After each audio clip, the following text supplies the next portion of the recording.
Macam biasa, hari Isnin hari yang aku paling benci sekali. Alah, macam pepatah Mak Saleh pernah cakap lah, Monday Blues.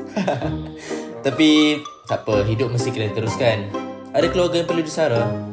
Tiba, aku mana kahwin lagi. Tak apa, perangai tu free man. By the way, hidup zaman sekarang ni mudah je. Semua benda yang kita nak, kita scan je.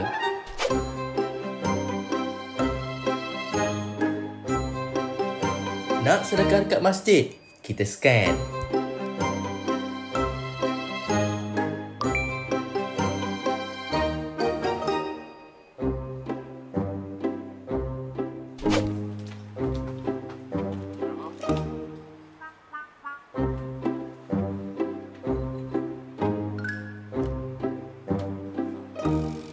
Nak beli barang dekat kedai runcit, kita scan.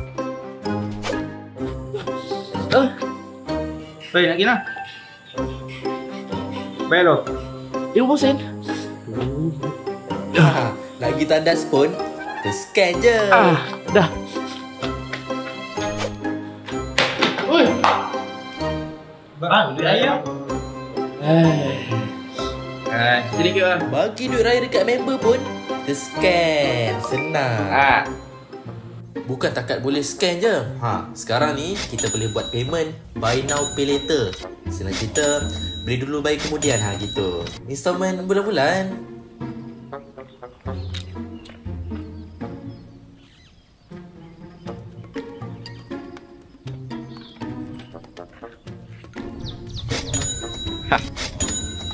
Oi Man, seorang ke? Seorang lah. Aku join Join lah. Ush. Banyak je kau cakap Man. Alah, ni bayar ansuran. Jam, kasut, spender pun kau beli ke? Promo. Kau ni. Install pun bulan-bulan? Yalah. Lain macam. Okey. Kaya betul budak ni. Cakap. An enemy has been slain. Shut down. Double kill. Aduh, ibu call pula. Ya, Bu.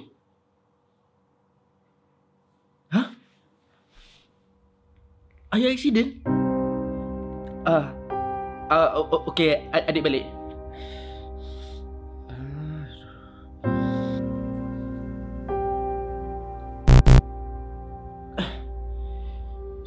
Semalam macam ada baki lagi. Aduh, tak cukup ni nak beli tiket. Masak aku. Man, nah ambil lah. Banyak sangat ni. Ambil je. Pergi tengok bapak kau tu, kan tengah sakit tu. Ambil ni. Ya, ambil je. Brother akan selalu ada kat belakang brother. Kau relax Thank you bang. Apa-apa call lah. Sila. Elok. Sejak hari itu, aku mula sedar keburukan apabila aku terlalu obses dengan kemudahan yang sedia ada ni. Sebaik aku ada sahabat baik macam kau ni, Jim. Aku sayang kau. Man, cringe gila kau ni. Tak pernah aku macam ni, bawa terbiak ke apa? Dah pas kau ni. Tak ada apa-apa lah. Jom Mama. Mana? Biar je. Mana okey.